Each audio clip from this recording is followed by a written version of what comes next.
যেই মাদ্রাসা মানুষের দান খয়রাতে চলে, মানুষের কাছে খয়রাত নিয়ে চলে, সেই মাদ্রাসার ছাত্রদের কাছে এত এত পতাকা ছাপানোর টাকা কোত্থেকে আসে সেটা আমরা জানতে চাই। সারা বাংলাদেশে জঙ্গি উৎপাত হর হামেশা বাড়ছে। তার প্রমাণ হলো সারা বাংলাদেশে কালেমার পতাকা, সাদার উপরে লেখা কালো কালেমার পতাকা, লালের উপর লেখা কালো কালেমার পতাকা। এই কালেমার পতাকাগুলো যে লাগাচ্ছে, কারা লাগাচ্ছে? গভীর রাতে মাদ্রাসার ছাত্ররা এসব কালেমার পতাকা লাগাচ্ছে। যেই মাদ্রাসা মানুষের দান খয়রাতে চলে, মানুষের কাছে খয়রাত নিয়ে চলে, সেই মাদ্রাসার ছাত্রদের কাছে এত এত পতাকা ছাপানোর টাকা কোত্থেকে আসে সেটা আমরা জানতে চাই। তার মানে বাংলাদেশটাকে জঙ্গি আস্তাখানা বানানোর জন্য বৈদেশিক সহায়তা আসছে। খোঁজ নিয়ে দেখেন, অস্ত্র আসছে। তা না হলে ওরা কোথা থেকে এত টাকা পেল এই কালেমার পতাকা ছাপানোর জন্য? কেন এই কালেমার পতাকাগুলো লাগাচ্ছে? আর স্বরাষ্ট্র মন্ত্রণালয় কি করে? এর আগেও কিন্তু বিভিন্ন সময় আমরা এরকম কালেমার পতাকা লাগানোর পায়তারা করতে দেখেছিলাম, কালোর উপর সাদা কালেমার পতাকা। তৎকালীন সরকার সাথে সাথে এগুলোকে রুখে দিয়েছিল, কারণ এগুলা জঙ্গি, এগুলা কালেমা বিক্রি করে দেশে অশান্তি তৈরি করে। এরা দাড়ির নামে, টুপির নামে, ইসলামের নামে দেশে অশান্তি তৈরি করে। অথচ আমার পবিত্র কোরআন শরীফে কোথাও অশান্তি তৈরি করার কথা নেই। অথচ এই তথাকথিত দাড়িওয়ালা টুপিওয়ালারা বলে যে বাসায় কোনো হিন্দু মানুষকে ঢুকতে দিবেন না, আপনার বাচ্চাদেরকে কোনো হিন্দু টিচারকে দিয়ে পড়াবেন না, হিন্দুদের বাসায় যাবেন না, হিন্দুদের বাসায় খাবেন না। কোথায় পেয়েছেন যে বিধর্মীদের বাসায় খাওয়া যাবে না, বিধর্মীদের সাথে বন্ধুত্ব পাতানো যাবে না? কোথায় পেয়েছেন? তার মানে বারবার তারা হিন্দু হিন্দু বলে আমার দেশে একটা হিন্দু মুসলমান দাঙ্গা বাঁধাবার চেষ্টা করছে। গভীর বৈদেশিক ষড়যন্ত্র। আমার স্বাধীন সোনার বাংলাদেশটাকে নিয়ে গুটিবাজি করছে কেউ, সেটা আমরা বুঝতে পারছি। তাই বলবো যে আমরা তো সাধারণ জনগণ, কিন্তু যারা ক্ষমতায় আছে তারা অবশ্যই খুব গুরুত্ব। আসসালামু আলাইকুম। যে বিষয়টা নিয়ে কথা বলতে চাচ্ছিলাম সেটা হচ্ছে ইসলামের পাঁচটা স্তম্ভ। ইসলামের পাঁচটা স্তম্ভর মধ্যে কালেমা, নামাজ, রোজা, হজ, জাকাত। এগুলাকে যারা অস্বীকার করবে তারা কখনো মুসলমান থাকতে পারে না। আর কোনো মুসলমান এগুলাকেও অস্বীকার করে না বা বিরোধিতাও করে না। ঠিক আছে? তো এখন স্বার্থবাদী কিছু লোক মাঠে নেমে গেছে, এগুলাকে অস্বীকার করে প্রকাশ্যে। কিছুদিন আগে কালেমার পতাকাকে জঙ্গি পতাকা হিসাবে আখ্যা দিছিল সজীব ওয়াজেদ জয়। ঠিক আছে? সজীব ওয়াজেদ জয়। আচ্ছা, কালেমার পতাকা অথবা নারে তাকবীর আল্লাহু আকবার ধ্বনিকে যদি কেউ জঙ্গি স্লোগান বা জঙ্গি পতাকা বলে, তাহলে সে প্রকাশ্য ইসলাম বিরোধী এবং ইসলামের শত্রু। এখানে কোনো সন্দেহ নাই। কারণ কোনো মুসলমান কখনো নারায়ে তাকবীর আল্লাহু আকবার অথবা কালেমার পতাকার বিরোধিতা কেউ কখনো করে না বা করবে না। আর বর্তমানে এক ভাড়ায় চালিত আবাসিকের কর্মী বেরোছে, সাথে ওর একটা নামমাত্র স্বামী আছে, বিয়ে মনে হয়নি, অবৈধভাবে আছে। তো এখন বিষয়টা হলো, এরা প্রকাশ্যভাবে বলে যে কালেমার পতাকা, মাদ্রাসা তো চলে দান খয়রাতের টাকায়, এরা লক্ষ লক্ষ টাকা কালেমার পতাকা বানানোর জন্য কোথার টাকা পায়? বিষয়টা অবশ্য গুরুত্বপূর্ণ কথা।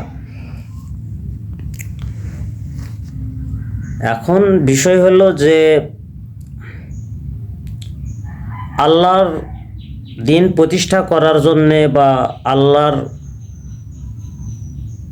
কালেমাকে সমুন্নত রাখতে বা উচ্চ পর্যায়ে নেওয়ার জন্যে যদি কেউ সৎ নিয়তে যদি অগ্রসর হয়, তাহলে সেখানে কখনো অর্থ সংকট পড়ে না। আর মাদ্রাসা সম্পর্কে এই আবাসিকের কর্মীর কোনো ধারণা নেই। একটা ভাঙ্গাচুরা মাদ্রাসাও যদি হয় বা একটা ভাঙ্গাচুরা মসজিদও যদি হয়, এখানে প্রতি বছর কি পরিমাণ কালেকশান হয় বা কি পরিমাণ সরকারি অনুদান বা বৈদেশিক অনুদান, আবার মনে করেন যে স্থানীয় লোকজনের সহযোগিতা আসে, এই সম্পর্কে তার ধারণা নেই। ঠিক আছে, প্রতি বছর একটা ভাঙ্গাচোরা মসজিদ হলেও বা মাদ্রাসা হলেও প্রতি বছর লক্ষ লক্ষ টাকা সেই মাদ্রাসার জন্যে কালেকশন হয়।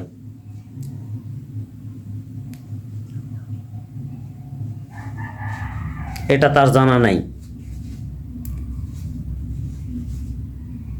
অপশান 2, কালেমার পতাকা উড়ালে তাদের কি সমস্যা? কালেমার পতাকা উড়ালে কি তাদের কালেমার পতাকা উড়াইয়া কি কখনো স্লোগান দেওয়া হয়েছে তোমরা আবাসিকত ভাড়া কাটতে পারবেন না? কালেমার পতাকা উড়াইয়া কি কখনো বলা হয়েছে তোমরা আকাম কুকাম করতে পারবেন না? এসব তো বলা হয়নি। তাহলে তাদের এত চুলকানি কেন? তাদের চুলকানি আছে। তাদের চুলকানি আছে বলতে তাদেরকে চুলকানি তুলে দেওয়া হয়। ইসলাম বিরোধী যেসব কান্ট্রি আছে বা ইসলাম বিরোধী যেসব দল আছে, তারা এদেরকে 5 টাকা দামের একটা সিঙ্গারা আর 20 টাকা দাম 15 টাকা দামের একটা প্রাণাপ, মোট 20 টাকা খরচ করায়া এদেরকে দিয়া এই ইসলাম বিরোধী বক্তব্য দেওয়ায়। তো তারা যতই শত্রুতা করুক কোনো লাভ নেই। এখন পর্যন্ত যত শত্রুতা করেছে, ইসলাম কি কখনো দমিছে? কখনো ইসলাম দমেনি। কারণ ইসলামকে রক্ষা করার দায়িত্ব আপনার আমার না, কালেমাকে রক্ষা করার দায়িত্ব আপনার আমার না, স্বয়ং আল্লাহ তাআলার দায়িত্ব। বিধায় যাই যত বড়ই শত্রুতা করুক, কখনো তিল পরিমাণ অসম্মান বা একটুও নিচু করতে পারবে না। আর এই শান্তা ফারজানার কপালে যে কী পরিমাণ কষ্ট আছে বা কী পরিমাণ দুর্ভোগ আছে, এটা কিছুদিন পরে আপনারা দেখবেন। কিছুদিন পরে দেখবেন মানুষ মানে একটা চোর যখন চুরি করে তখন প্রথম দিনের চুরি করতে যায় ধরা খায় না। একটা চোর যখন চুরি করে তখন দিনের পর দিন চুরি করতে করতে একদিন ধরা খাওয়া যায়। ঠিক শান্তা ফারজানার ক্ষেত্রেও ঘটনা একই ঘটবে।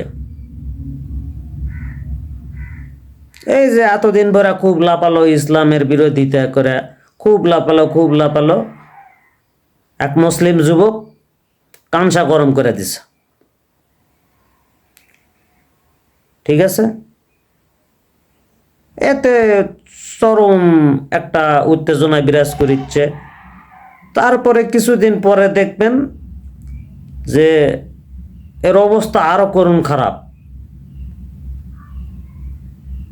এর পরবর্তীতে এর যে সাংজ্ঞান হবে, মানে এক যে পেদানা হবে, এটা আমার মনে হয় কোনো পুরুষ মানুষ পেদাবে না। এক পেদাবে হচ্ছে পরে জামাত শিবিরের মহিলা শাখা দিয়ে। এমনও হতে পারে 5 আগস্টে ছাত্রলীগের মহিলা কর্মীদের যে গুড়া মরিচ লেখা দিছিল, এমনও হতে পারে এ গুড়া মরিচও লেখা দিতে পারে। তো যাক, শেষ পর্যন্ত দেখার অপেক্ষায়। তো শান্তা ফারজানার কপালে খুব ভালো কিছু নেই, এর কপালে এমন কিছু আছে যা মানুষ কল্পনাও করতে পারবে না। ইনশাআল্লাহ। আল্লাহু আকবার।